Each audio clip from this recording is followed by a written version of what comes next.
สบายดีทุกคนตอนนี้เราอยู่ที่แคมป์ของเนาะ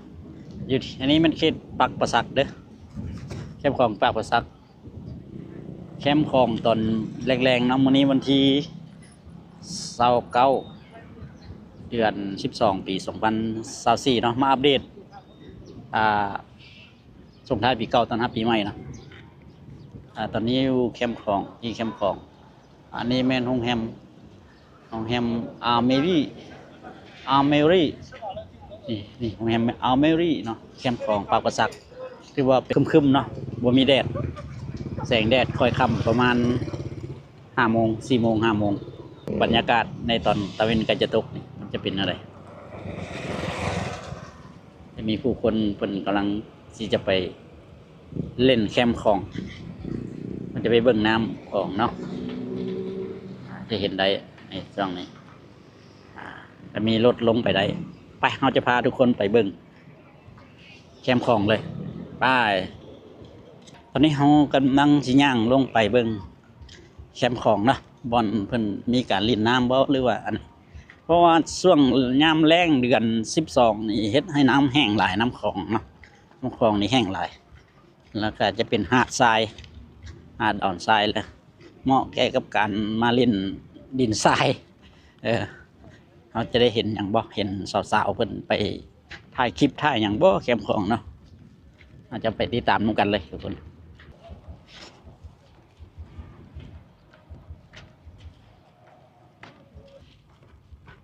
นี่คือบรรยากาศการเดินทางที่เราจะลงไปเบิ่งน้ำคลองยามแล้งดินแตกไปเลยมันจะเป็นดินทรายน้ำคลองนี่จะเป็นดินทรายแบบเม็ดน้อยๆเนาะเห็นปะโอ้เม็ดน้อยแต่มันเฮ็ดให้มันเป็นเคิบเป็นแตกโอ้เนี่ยแตกแห้งเนาะน้ำคลองมันไหลลงมาเป็นดินที่ตะกี้กับสีโบราณปันนี้ช่วงน้ำขึ้นเลยเฮ็ดให้น้ำมันเจือนลงมาเลยว่ามันไหลลงมาแต่ทางเทิงละเฮ็ดให้สูงขึ้นเนาะเขตนี้อาจจะเป็นแบบนั้นเนาะนี่เขาจะเห็นได้ว่าดินแถวนี้จะแตกแห้งเลยจะเป็นแตกเลือกเลยทุกคนนะมึงดูประมาณ50 เซนพุ่นนะแตกลงไปดินเขตนี้ดินทรายปนดินนะโอ้ถ้าถึงน้ำเราจะเปื่อยแล้วก็จะเป็นเหนียวดินตัวนี้มันไม่แม่นดินทราย100%เอามาเบิ่งบรรยากาศแคมป์ของตอนนี้โอ้อันนี้คือมันแยกตัวอีกแล้วอันนี้เพิ่นกำลังย่างไปแคมป์ของไปเอาย่างไปแคมป์ของเลยว่ามีอย่างให้เบิ่งเนาะที่ว่านี่ทุกคนเบิ่งดูนี่มันจะเป็นอย่างนี้เนาะไปเอาไปแคมป์ของเลยตอนนี้เราเห็นน้องๆเพิ่นกำลังย่างไปแคมป์ของฮัลโหลสบายดีไปอย่างนี้ฮะไปหาดวะมีอย่างให้เบิ่งวะยันมีแต่น้ำไปถ่ายรูปวิวโอ้ไปถ่ายรูปติ๊กต็อกไปคือกันไม่เคยไปเนี่ยไปเลยขี่รถจักรไปเลยเนาะคือบ่ซ้อนกันไปซะนะลำบากนะย่างเอาม้วนก่อนโอ้ไปซะนะเอาไปเบิ่งบ่เคยเห็นน้ำคลองตะแลงบรรยากาศตะแลงนี่มันม่วนบ่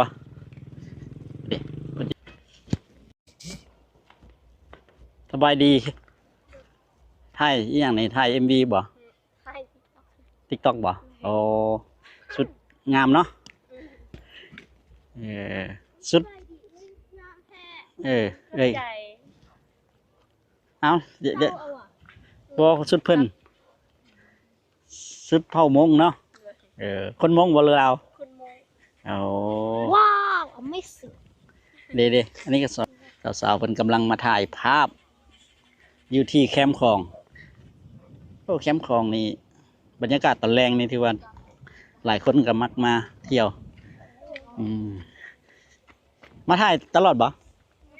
บ้านใกล้ๆบ่ โอ้52มาแต่ละ52เหรอโอ้ตั้งใจมาพี่ป่ะ มากินเจียงแล้วมาทั้งที่ เดี๋ยวนี้ฮอดยามกินเกียงละ เตียงครับ โอ้เด้สาวๆซื้อหยังก่อนนี่ ปะเอียะ ปะเอียะปะเอียะบ่ ปะ แปล เอียะ แปลว่าลาวว่าจังได๋แปลได้ แปล บ่ ว่าปะเอียะสื่อ บ่เป็นชื่อบ่หรือว่าชื่อน้อยชื่อใหญ่บ่หรือว่าจังซี่นะแปลออกมาแปลได้บ่แปลบ่ได้เนาะเออเข้าใจเด้ออันนั้นได้ชื่อหยังก็เพิ่นถ่ายที่ถามผู้สาวทางนี้โอ้มันแต่ละ52คือกันบ่โอ้มาถ่ายภาพมากินเจียงอยู่พี่บ่อ๋อหรือว่ามาเห็นบรรยากาศนี่งามเนาะตอนแรงๆ ชื่อป่าเนาะอันนี้ชื่อง่ายอยู่ อันนั้นชื่อปะเอียะ ชื่อเรานี่ก็คน โอ้ขอบใจเด้อบ๊ายบาย โอเคที่เรามาเห็นสาวงามเป็นมาถ่ายภาพอยู่ที่มาแต่ละ52เป็นชนเผ่าเราชนเผ่ามงไปเรามาเบิ่งบรรยากาศอยู่แคมป์ของต่อ ในที่สุดเราก็มาฮอตแคมป์ของได้ทุกคน แคมป์ของคือว่าไกลกับน้ำเลยเนาะที่เป็นหาดเป็นหินทราย ตอนนี้ตะเวนกำลังใกล้จะตกกับตะเวนกำลังจะตกดินดังนั้นทุกคนแต่ว่าเฮาย่างมาก็ใช้เวลาอยู่ประมาณเกือบ20 นาทีทุกคน เพราะว่าเส้นทางมันไกลหน่อยหนึงแต่เป็นทางที่มีขุมมีเป็นห้อยดินแตกเคิบเนาะเพราะว่ามันแดดแห้งๆวันนี้เฮาที่มาเบิ่งคนเพิ่นมาเล่นเพิ่นมาแต่ละคนกับบ่มีหยังมาเก็บภาพงามๆตอนแรงๆอยู่ท่าทานที่ตะเวนก็ตกแรงเนาะมีแต่ผู้สาวผู้บ่าวเพิ่นมา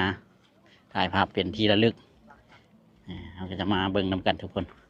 คือว่าอยากเข้าห้องน้ำตามป่าได้สบายเลยทุกคน ห้องน้ำท่ายเบาหรือว่าเข้าในปลอดภัยเลยเนาะจากนี้เราจะมาเลาะเบิ่งบรรยากาศตอนของบรรยากาศ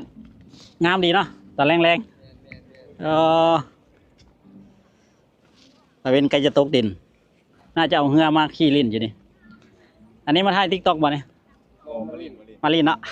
ก็นี่ผู้บ่าวเป็นมาหาผู้สาว มีผู้สาวหรือวะ ยัง เห็นหมอผู้สาวอยู่แถวนี้ เห็นอยู่ เลย เอา ตามเลยซื้อหยังก็ได้นี่ผู้สาวแถวนั้นนี่เสื้อแดงบ่ไปเลยนะนี่ผู้บ่าวคนจะหาผู้สาวนะเด้อโอ้มีแต่คนหล่อๆคนเนี่ยมาตลอดบ่บ้านเขาอยู่นี่บ่ ที่มาโดนมา เดินมาได้นี่เนาะอันนี้ก็หากันมาจะอยู่ไกลอยู่ได้ผู้สาวเอาผู้บ่าวเด้สนใจบ่เสื้อแดงเด้เด้ เสื้อแดงแฟน โอ้แม่นวะโอ้มันมีแฟนแล้วผู้ใดยังโสดวะเด้ผู้บ่าวไปเลยเพิ่นยังโสดเด้ไอ้บ่าว2 คนสนใจวะ หยอกเพิ่นไปเอาไปเบิ่งทางนี้ขอบใจได้บ๊ายบายโอเคตอนนี้เรามาฮอตแคมป์ของมาเบิ่งน้ำเลยโอ้ลงเลยโอ้ติดดินล่มว่าผู้สาวคนมาเล่นแถวนี้เอาสัมภาษณ์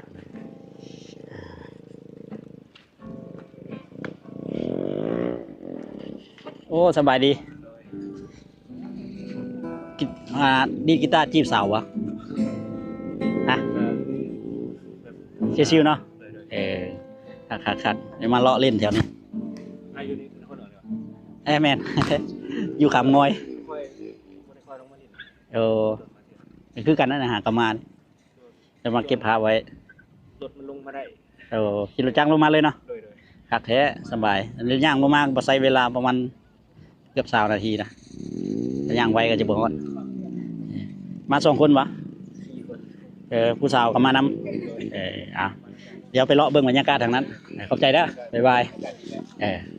กินนี้เราเห็นผู้บ่าวผู้สาวคนดีดกีตาร์จอกสาวไปเอาไปเบิ่งทางหน้ามีอย่างให้เฮ็ดอีกที่ว่ามาเบิ่งวิวมาเบิ่งธรรมชาตินะทุกคนว่าน้ำของมีอย่างไรไปเราจะพาทุกคนเลาะเบิ่งแคมป์ของตอนนี้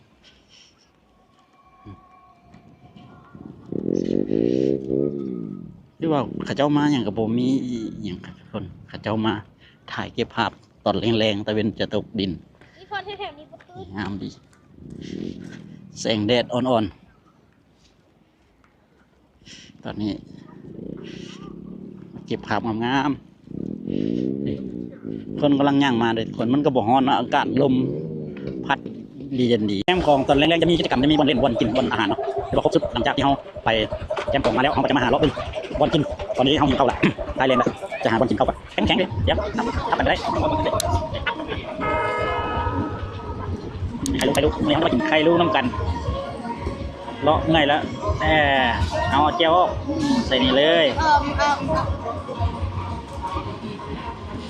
ไอ้ลูกนี่ลูกบัวใหญ่เด้อลูกเบอร์ 1มันจะบ่มีลูกปานใดมันจะเป็นไข่ประเภทเข้าไงนี่มาทุกคนมากินน้ำกันเดี๋ยวนะ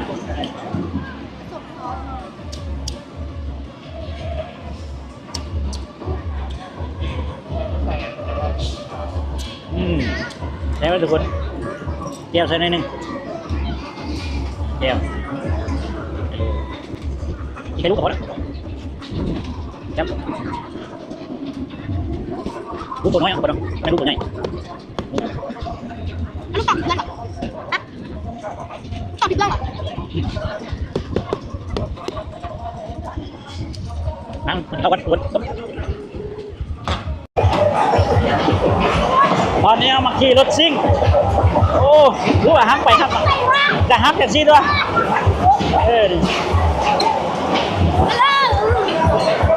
ไปเลยรถซิ่งตอนนี้เยียบปล่อยเยียบอันนี้เดี๋ยวเราต้องฮักหลายสิเอาน้อยลุยตามพุ่นแค่เอาเหยียบกันเร่งถอยเหยียบกันเร่งถอยไปมันเหยียบกันเร่งโอ้ยพลังนี่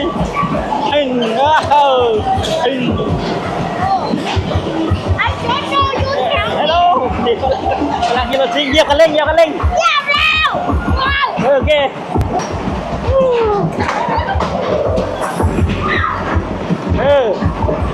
เอาไปเลยตอนนี้ไปแล้วตัวละมุนแล้วเจ้าฮักไปเหยียบกันเร่งเลย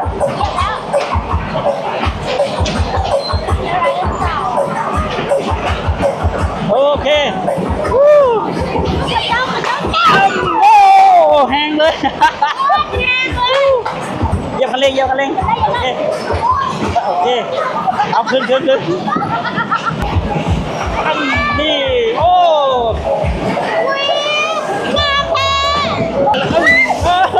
ขวานี่เลยเต๋าเหยียบกันเร่ง